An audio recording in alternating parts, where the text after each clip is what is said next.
Agosto de 1944, un polvoriento rancho de Texas. Plana e interminable bajo un sol brutal. 6 mujeres alemanas con uniformes descoloridos. Bajó de un camión militar. Sus manos todavía tiemblan por el largo viaje. Sus ojos huecos con miedo. Les habían dicho que los estadounidenses eran monstruos. Esa captura significó crueldad. Tal vez peor. Se prepararon para el alambre de púas y las miradas frías. En su lugar, un vaquero desgastado llamado Jack abrió una puerta de corral. Dentro de los caballos de 6 cuartos pastaban pacíficamente, incluyendo una yegua moteada llamada Dusty. Miró a Ana Elisa, una joven que no había tocado un caballo en 12 años. E hice una pregunta que no tenía sentido. ¿Alguien aquí sabe montar? Ella dio un paso adelante temblando. Le entregó las riendas no como prisionero. Como persona, estas mujeres habían pasado meses creyendo una historia sobre sus enemigos. Pero lo que encontraron en Texas rompería todo lo que pensaban que sabían sobre la piedad de la guerra y sobre la delgada línea entre el monstruo y el hombre. Pero antes de sumergirnos, si quieres escuchar más increíble, historias no contadas de la historia, presiona el botón de suscripción y avísame en los comentarios desde qué ciudad estás viendo. Es fascinante ver hasta dónde viajan estas historias. El banco de metal mordió las palmas de Annalise. Mientras el camión se tambaleaba sobre otro surco en el camino de tierra, ella mantuvo sus ojos fijos en el horizonte. Tierra plana interminable del color del papel viejo, tan diferente de las verdes colinas de Baviera, que bien podría haber sido la luna. En su bolsillo, doblado tantas veces que los pliegues se habían desgastado suaves como la tela, fue una carta de su hermana. Había tardado 9 meses en llegar a ella. Pasó de la Cruz Roja a la Cruz Roja. Y estaba fechado en julio de 1943. El bombardeo es constante. Greta había escrito en su cuidadoso guión: dormimos en el sótano ahora. El pequeño Klaus pregunta cuándo volverás a casa. Él no entiende por qué su tante Annalisa. Se fue. Annelise cerró los ojos contra el polvo. Y la culpa por haber escrito cartas también. Del norte de África antes de la rendición. Letras alegres, llenas de mentiras. Le habían ordenado que dijera que Alemania estaba ganando. Esa victoria era segura. Que la visión del Führer prevalecería. ¿Esas cartas hicieron que se quedaran? Cuando deberían haber huido. Tenía sus palabras, sellos oficiales mecanografiados transmitidos y sellados con... Ayudó a mantener a su familia en peligro. El camión se ralentizó. Y las otras 5 mujeres se movieron en los bancos. Liz el 19 y todavía lleva grasa de bebé en sus mejillas. Presionado más cerca del lado de Annalise. Les habían dicho que iban a una instalación en el noreste en algún lugar con edificios adecuados y protocolos establecidos para las reclusas. Pero una línea de tren había sido bombardeada. Bombas aliadas, Annalise pensó con amarga ironía. Y las rutas habían cambiado. Ahora estaban siendo depositados aquí, en algún lugar de espera temporal en Texas, a 40 millas del campamento oficial de prisioneros de guerra más cercano. El camión se detuvo frente a un granero convertido, en lo que parecía un rancho de trabajo. Annalisa contó los edificios. Establos de la casa principal, cobertizos de equipos, toda madera desgastada y líneas prácticas. Sin torres de guardia, sin reflectores. Solo una simple valla. Y un soldado estadounidense de aspecto aburrido, fumando un cigarrillo cerca de la puerta del granero. Bajaron rígidamente. Sus piernas tienen calambres por el largo viaje. Una mujer estaba de pie en el porche de la casa principal, mirándolos con una expresión que Annalisa no pudo leer. No es odioso exactamente, solo evaluando. Ella le dijo algo a otra mujer, mexicano tal vez por sus rasgos. ¿Quién desapareció por dentro? Y regresó momentos después con una bandeja. Agua fría en vasos reales. El pan de maíz todavía está caliente del horno. Las 6 mujeres alemanas miraron la comida, como si pudiera desaparecer. Entonces Liz le extendió la mano dándole la mano. Tomó un trozo de pan de maíz y lo mordió. Sus ojos llenaron con lágrimas. Uno por uno los demás siguieron. Comieron de pie en el polvo. Demasiado agradecido y demasiado asustado para hablar. Un oficial estadounidense se acercó al capitán Hayes. Según la insignia de su uniforme, era más joven de lo que Annalisa esperaba. Tal vez 32 con ojos nerviosos. Y un portapapeles agarrado como un escudo. Se aclaró la garganta y comenzó a leer.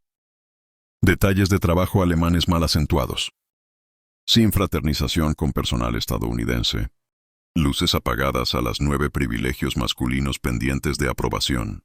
Su voz no era cruel, solo incómoda. Como un hombre leyendo palabras que no entendía completamente.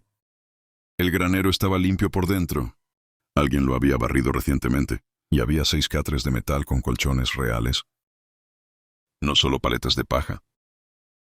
Mantas delgadas dobladas a los pies de cada cama. Un cubo de agua con un cucharón. Pequeñas misericordias, pero sin embargo misericordias. Esa noche, mientras el sol de Texas sangraba rojo por el horizonte, Liesl rompió el sonido que venía de lo profundo de su pecho. Un lamento agudo que los hizo estremecer a todos. Ella había recibido noticias a través de los canales de la Cruz Roja. Su ciudad natal había sido bombardeada. El estado de su familia era desconocido. Desconocido. Esa terrible palabra que significaba cualquier cosa, desde seguro, hasta esparcido y enterrado en escombros. Anneliese la abrazó mientras sollozaba. Pero el consuelo se sentía vacío. Las otras mujeres se sentaron en sus catres con ojos vacíos, y Anneliese sabía que todas llevaban la misma pregunta, la que había estado creciendo desde la rendición en Túnez. ¿Qué ayudamos a que pasara? ¿Qué éramos parte de? Ella había creído una vez en el deber y la patria, y la rectitud de su causa. Ella había transmitido órdenes sin cuestionarlas, coordenadas escritas sin preguntarse a qué apuntaban. Ella había sido un engranaje en una máquina eficiente y reflexiva. Ahora despierta en la oscuridad de Texas, escuchando los sollozos ahogados de Liesl y los sonidos desconocidos de la noche americana. Grillos que cantaban de manera diferente a los alemanes. Viento que olía a salvia en lugar de pino. Anneliese miró las vigas ásperas, cortadas por encima, y entendió con terrible claridad. Esto no era solo cautiverio. Este era el momento en que tendría que enfrentar lo que podría haber sido parte. Y ya no tenía idea de cuál era la verdad. El trabajo llegó a la tercera mañana. El capitán Hayes apareció en la puerta del granero con una lista, y su portapapeles nervioso, asignándolos a tareas de granja ligera, reparando postes de la cerca, clasificando el equipo en el cobertizo de almacenamiento, ayudando con el huerto detrás de la casa principal. Trabajo simple, el tipo que Anneliese había hecho cuando era niña antes de la guerra. La había atraído a operaciones de radio y eficiencia militar. María Santos los miró desde la ventana de la cocina, con ojos como pedernal. Anneliese captó su mirada una vez y miró hacia otro lado. Rápidamente entendió esa mirada. El hermano de María había muerto en algún lugar de Filipinas. El capitán Hayes lo había mencionado de paso a uno de los guardias y ahora, aquí había 6 mujeres vistiendo el uniforme del eje. La maquinaria que lo había matado. María haría su trabajo. Prepararía la comida y administraría la casa. Pero no fingiría que estas mujeres fueran otra cosa que lo que eran: el enemigo. Pero Ruth Coleman, la mujer dueña del rancho, parecía ver algo diferente. Anneliese sintió que la miraba durante toda esa primera semana, no con sospecha, sino con una especie de atención cuidadosa. Ruth notó cuando Anneliese reorganizó silenciosamente el cobertizo de herramientas para hacerlo más eficiente. Vio cuando Anneliese corrigió suavemente los errores de Liesl con el jardín rastrillo. Antes de que los guardias pudieran darse cuenta y denunciarlo, escuchó a las mujeres hablar suavemente en alemán durante sus breves descansos, no sobre asuntos militares o política, sino sobre hermanas y padres y recetas de pan, sobre jardines en casa que podrían ya no existir. En la 8ª mañana Ruth se acercó a Anneliese directamente. En el huerto ella habló en alemán. Perfecto alemán sin acento. Y Anneliese casi deja caer la canasta de tomates que sostenía. ¿Creciste en una granja?, Ruth preguntó. tan casualmente, como si fueran vecinos discutiendo el clima. La boca de Annalisa se abrió y se cerró. Finalmente logró un cabeceo cuidadoso. Sí, señora. En Baviera mi familia crió vacas lecheras y mantuvo un gran huerto. Puedo verlo en cómo trabajas. Ruth dijo que sus ojos eran agudos pero no desagradables. Mis padres vinieron de Heidelberg en 1889. Crecí hablando ambos idiomas. Mi padre insistió en que recordáramos de dónde veníamos. Incluso después de que nos volviéramos estadounidenses, las palabras colgaban en el aire entre ellos. Se volvieron estadounidenses como si la identidad pudiera cambiar. Podría elegirse y reelegirse. Annalise nunca había imaginado tal cosa. 2 días después, Ruth le dijo a Jack que le mostrara a las mujeres los caballos. Necesitan algo además de alambre de púas para mirar. Ella dijo firmemente. El capitán Hayes protestó de inmediato, agarrando su portapapeles como un texto sagrado. Mrs. Coleman, las regulaciones establece claramente que, la Convención de Ginebra dice, que los prisioneros de guerra deben ser tratados humanamente. El capitán Ruth interrumpió, su voz nítida como algodón almidonado. Mirar caballos es humano. ¿O quieres decirle al general Eisenhower que sus hombres en los campos alemanes no pueden mirar por una ventana? La boca de Hayes funcionó en silencio. Miró su portapapeles. No encontró respuesta allí y finalmente asintió. Jack Coleman era un hombre tallado del mismo material que el rancho, madera erosionada y tierra dura, práctica y sin adornos. Llevó a las 6 mujeres al otro lado del patio sin hablar. Sus botas, levantando pequeñas nubes de polvo con cada paso. En la valla del corral. Se detuvo y señaló a los caballos, pastando en el sol de la tarde. 6 cuartos caballos, sus abrigos brillante con salud, incluida una yegua gris moteada, un resplandor blanco en su rostro. Liesl jadeó. Se llevó las manos a la boca como un niño. ¿Viendo algo mágico? Nunca he estado tan cerca de un caballo. Ella susurró en alemán. Pero los ojos de Annalise llenaron con lágrimas. Ella agarró la barandilla de la cerca con tanta fuerza, sus nudillos se pusieron blancos. Mirando a la yegua moteada como si viera un fantasma, como en casa, ella susurró. También en alemán teníamos uno como ella. Greta. Aprendió a montar en ella. Jack llamó la atención de su madre al otro lado del patio. Ruth se paró en el porche mirando. Ella hizo un pequeño asentimiento deliberado. Jack se volvió hacia las mujeres a través del traductor. Un joven soldado que había sido asignado para seguirlas le pidió a cualquiera aquí que supiera cómo montar. Silencio. Las mujeres se miraron con incertidumbre, como si la pregunta pudiera ser una trampa. Entonces la voz de Annalisa, pequeña y vacilante. Lo hice de niña antes de todo. Jack la estudió durante un largo momento. Luego abrió la puerta. Las bisagras crujían en el calor de Texas. Vamos entonces, dijo simplemente, y de alguna manera imposible. Annalisa lo entendió. Incluso antes de que el traductor pudiera terminar de hablar, Jack led la yegua moteada polvorienta.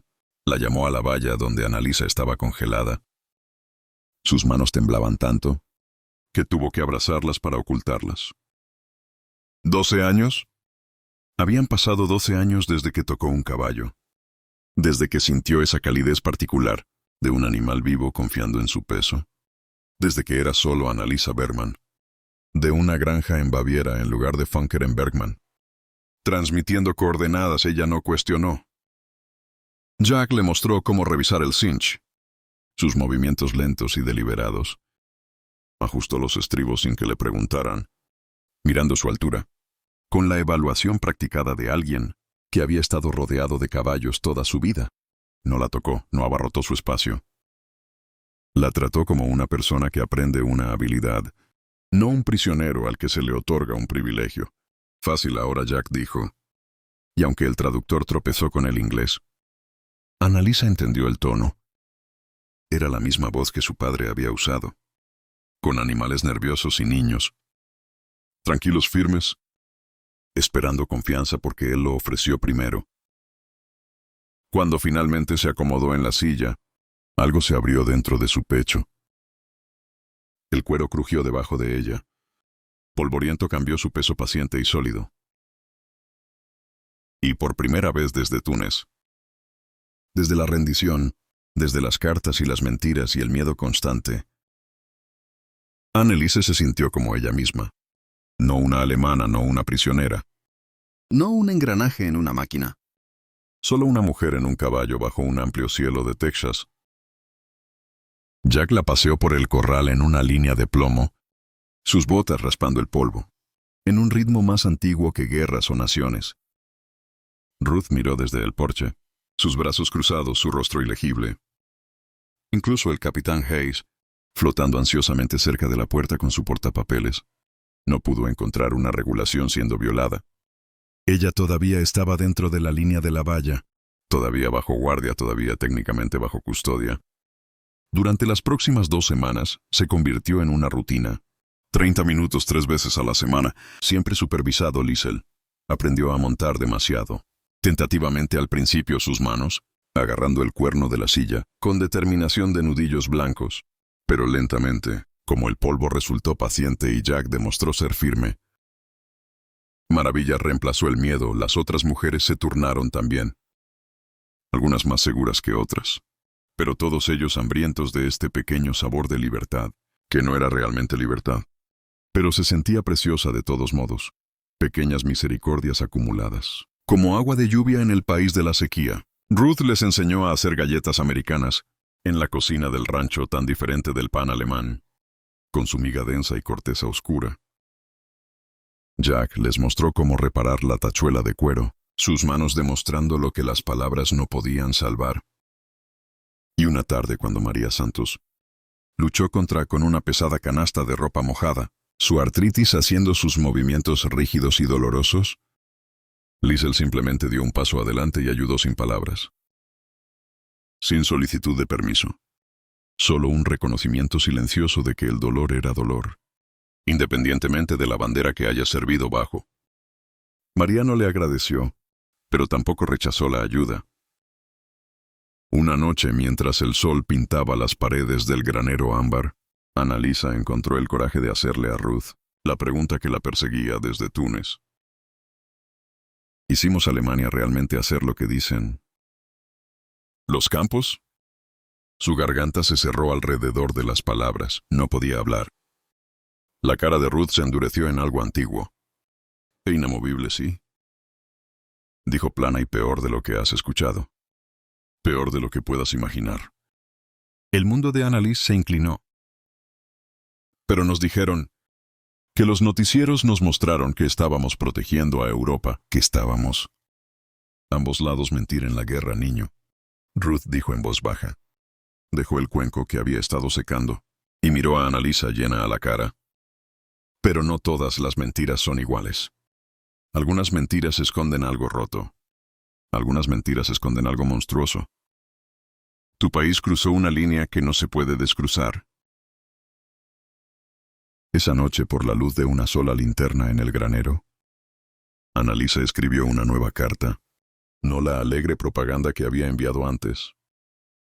No los mensajes cuidadosamente redactados, diseñados para pasar sensores. Esta vez escribió la verdad mientras aprendía.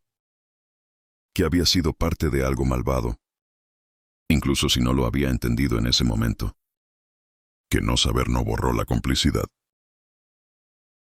Que lo sentía tan desesperadamente, lo siento. Y que no sabía si lo siento podría ser suficiente. No sabía si la carta sería entregada. La Cruz Roja estaba abrumada. Los sistemas de correo eran un caos, y su familia podría ni siquiera estar viva para recibirlo. Pero necesitaba escribirlo de todos modos. Necesitaba decir la verdad en voz alta, aunque solo fuera para vaciar aire y papel áspero. Fue el primer paso para convertirse en algo, aparte de lo que había sido. Ella no sabía qué era ese algo todavía. Pero sabía que comenzó aquí, en este granero en Texas, con palabras que debería haber escrito hace años. Finales de octubre trajo noticias que destrozaron la frágil paz del rancho Coleman. El hijo de Jack, 23 años, un sargento en la infantería, había sido herido en el bosque de Jürgen. No mató el telegrama, dijo. Pero la palabra herido cubrió una multitud de horrores. 3 días después llegó una carta con más detalles. Había perdido la pierna derecha debajo de la rodilla. Estaba estable. Estaba siendo trasladado a un hospital en Inglaterra. Jack se quedó en silencio. No el silencio cómodo de un hombre que prefería la acción a las palabras, sino el silencio hueco de alguien cuyas entrañas habían sido sacadas. Dejó de venir al granero. Dejó de revisar las líneas de la cerca. Se movió a través de sus días como un hombre caminando bajo el agua, todo lento y amortiguado y distante. Esa misma semana, llegaron nuevas órdenes del Departamento de Guerra. El error administrativo había sido corregido. Las 6 mujeres alemanas estaban siendo trasladadas a una instalación adecuada en Michigan, dentro de 10 días. El capitán Hayes parecía aliviado cuando leyó las órdenes, como si una carga que había estado llevando finalmente se hubiera levantado, pero María Santos explotó. Sucedió en el corral en una fría mañana. El cielo del color del viejo lavavajillas. María se había mantenido unida, por pura fuerza de voluntad durante semanas, manteniéndose profesional haciendo su trabajo, tragándose su ira como una medicina amarga. Pero la noticia sobre el hijo de Jack rompió algo fundamental. Dentro de ella se enfrentó a las mujeres alemanas, mientras caminaban hacia su trabajo de talle. Su inglés afilado y cortante como vidrio roto. Estás sentado aquí montando caballos, haciendo galletas mientras nuestros chicos se mueren, por lo que hizo tu país. Su voz tembló con furia. Mi hermano murió en una jaula en Filipinas. El niño de Jack acaba de perder la pierna. Y llegas a lo que olvidas. Fingir que no sucedió. Liesel comenzó a llorar de inmediato. Otra mujer se apartó. Hombros encorvados, una tercera miró al suelo, como si pudiera querer desaparecer en el polvo, pero Annalisa dio un paso adelante. Su inglés era titubeante y muy acentuado, pero las palabras quedaron claras. Tienes razón. No merecemos piedad, no merecemos amabilidad. Hizo una pausa buscando las palabras correctas. Pero la señora Ruth nos muestra piedad de todos modos. No porque nos lo ganamos, porque ella lo elige. Eso es que es más grande de lo que merecemos. La cara de María se arrugó por un momento. Parecía que podría decir otra cosa. Algo cruel o algo amable. Y Elisa no podía decirlo. Pero en cambio se dio la vuelta y se alejó. Sus hombros rígidos. Todo lo que no pudo expresar. Esa noche, Ruth encontró a Jack sentado en el granero en la oscuridad, su sombrero en sus manos mirando a nada. Ella no dijo nada al principio. Solo se sentó a su lado en un fardo de heno, como lo había hecho cuando era un niño, con rodillas raspadas y sentimientos heridos. A veces el mejor consuelo era solo la proximidad, solo el recordatorio de que no estaba solo en la oscuridad. Finalmente Jack habló. Su voz era áspera como si hubiera tragado grava. Los dejé montar nuestros caballos, mamá. Nuestros caballos, los que Sara amaba, los que Tommy aprendió. Y todo el tiempo, la gente como ellos le disparaba a mi chico. Ruth estuvo callada por un largo momento. Cuando habló, su voz llevó el peso de años y pérdidas. Jack solo estaba empezando a entender que la gente como nosotros también disparaba a su gente. Jack, eso es lo que es la guerra. Son los jóvenes matando a otros jóvenes, porque los viejos les dijeron que... Ella puso su mano en su hombro. Pero esa chica de allí, Annalisa, ella no le disparó a tu chico. Ella escribió cartas a casa como tú.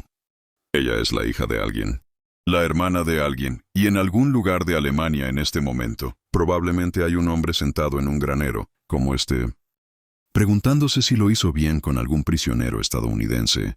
La mandíbula de Jack funcionó. Sus ojos estaban mojados. Pero no cayeron lágrimas, no hace que duela menos. No, Ruth estuvo de acuerdo. No lo hace. Pero odiarla tampoco traerá la pierna de Tommy. Y tratarla como un animal no deshará lo que pasó en Filipinas, o en el bosque de Hurtgen, o en cualquier otro lugar. Ella apretó su hombro. Todo lo que podemos hacer es elegir quién vamos a ser.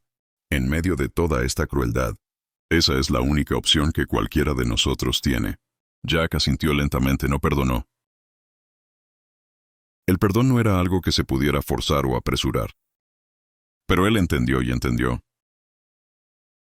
que Ruth sabía que a veces era el primer paso hacia algo que eventualmente podría parecer paz. 3 días antes de la transferencia, las mujeres empacaron sus pocas pertenencias en silencio, una muda de ropa, un peine. Las cartas que habían escrito pero no pudieron enviar. El granero se sintió más frío, ahora más vacío, como si el breve calor de esas semanas hubiera sido imaginario. Todo el tiempo no más caballos. No más galletas con Ruth en la cocina. Solo esperando el camión que los llevaría al norte, a Michigan, a una instalación adecuada con protocolos adecuados. Y nada que se pareciera a misericordia. Anneliese escribió una carta final, pero esta vez no a su familia. Le escribió a Jack en su inglés roto. Cada palabra cuidadosamente elegida, cada frase revisada 3 veces, antes de ponerla en papel.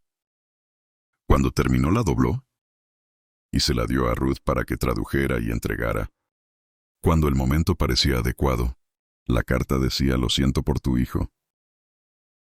Lo siento por mi parte en la máquina que lo lastimó. Aunque no supiera que era un engranaje en esa máquina. Nunca olvidaré que nos trataste como seres humanos, cuando no tuviste que esa misericordia me cambiara. No sé cómo todavía, pero lo hará. La mañana antes de la transferencia, Jack apareció en el granero antes del amanecer. Las mujeres ya estaban despiertas. Ninguna de ellas había dormido mucho. Habló brevemente con el capitán Hayes, que parecía inseguro. Revisó su portapapeles 2 veces. Y finalmente asintió con la cabeza con obvia reticencia. Jack caminó hacia donde las mujeres se sentaron en sus catres. En inglés sencillo, hablado lentamente para que el traductor pudiera seguir el ritmo. Dijo: un paseo más si quieres. Cabalgaron esa mañana no en el corral, sino en campo abierto. Todavía supervisado pero moviéndose libremente. Por primera vez. El sol se levantó sobre la llanura plana de Texas, volviendo todo oro la hierba. Los abrigos del caballo, el polvo levantado por sus cascos. 6 mujeres alemanas y un vaquero de Texas, moviéndose a través de la luz de la mañana, como algo fuera de la historia, fuera de la guerra, fuera de todo lo que les había llevado a este momento imposible. Anneliese sintió el ritmo familiar de Dusty debajo de ella. Sintió el viento que no conocía fronteras, y no reconoció enemigos. Pensó en la carta de Greta sobre el pequeño Klaus, preguntando cuándo volvería a casa. Pensó en el hijo de Jack en una cama de hospital, en Inglaterra, aprendiendo a vivir con lo que la guerra le había quitado. Pensó en el hermano de María, en una tumba en algún lugar de Filipinas, su nombre grabado en un marcador. Su hermana probablemente nunca vería. Pensó en todas las pequeñas misericordias y enormes horrores, la propaganda y la verdad. El simple hecho de que Ruth Coleman, que había perdido a su esposo en Alemania en la Primera Guerra, había elegido enseñar a los prisioneros alemanes cómo hacer galletas, no arregló nada. No deshizo los campos o las bombas o las muertes. Pero significaba algo. Tenía que significar algo. Cuando el camión llegó esa tarde, Ruth le dio a cada mujer un paquete envuelto en papel marrón. Dentro de una receta de galletas escrita a mano, una fotografía del rancho Coleman y un capó azul de flores silvestres de Texas prensado. Ruth dijo que se llamaba ella, hablaba en alemán. Para que todos pudieran entender sin traducción. No tienes que olvidar lo que eras, pero puedes elegir en lo que te conviertes. Entonces María Santos dio un paso adelante. En sus manos había una pequeña cruz de madera, desgastada suave por el manejo. Mi hermano me envió esto desde Filipinas. Ella dijo en voz baja. La voz del traductor tembló levemente, mientras repetía sus palabras en alemán. Lo hizo él mismo de madera flotante. Se lo sostuvo a Liesel, la más joven, la que todavía lloraba por la noche. Para cuando llegues a casa, recordar que la misericordia es más difícil que el odio, pero es lo único que reconstruye cualquier cosa. Liesel tomó la cruz con manos temblorosas y la presionó contra su pecho. No vinieron palabras. ¿Qué palabras podrían ser suficientes? Mientras el camión se alejaba, Annalisa vio el rancho desaparecer en polvo. Presionó la fotografía de Ruth contra su corazón. Justo al lado de la carta de Greta. No sabía lo que esperaba en Michigan, o lo que quedaría de Alemania, cuando la guerra finalmente terminó, o si su familia había sobrevivido a los bombardeos. Ella no sabía si alguna vez se enfrentaría a la justicia por su pequeña parte en la maquinaria de guerra, o si a alguien le importaría que un operador de radio lo hubiera intentado, demasiado tarde para entender lo que había ayudado a suceder. Pero ella sabía una cosa verdadera ahora. Había conocido a personas que tenían todas las razones para odiarla y eligió algo diferente. No perdón que no era de ellos para dar. Y tal vez ella no se lo merecía de todos modos, pero el reconocimiento de que, incluso en medio de lo peor que la humanidad podría hacer, todavía había personas que eligieron ver al humano. Primero el camión encendió la carretera. Detrás de ellos, Jack se paró en la valla del corral mirándolos ir. Su mano levantada en una simple despedida. Polvorienta estaba a su lado, su abrigo moteado brillante en el sol de la mañana. La guerra terminaría en 7 meses. Las cicatrices durarían generaciones, pero algunas pequeñas bondades, un caballo, una galleta, una elección para tratar a un enemigo como una persona, esos durarían demasiado silenciosos que las bombas. Más lentos que el odio, pero igual de permanentes.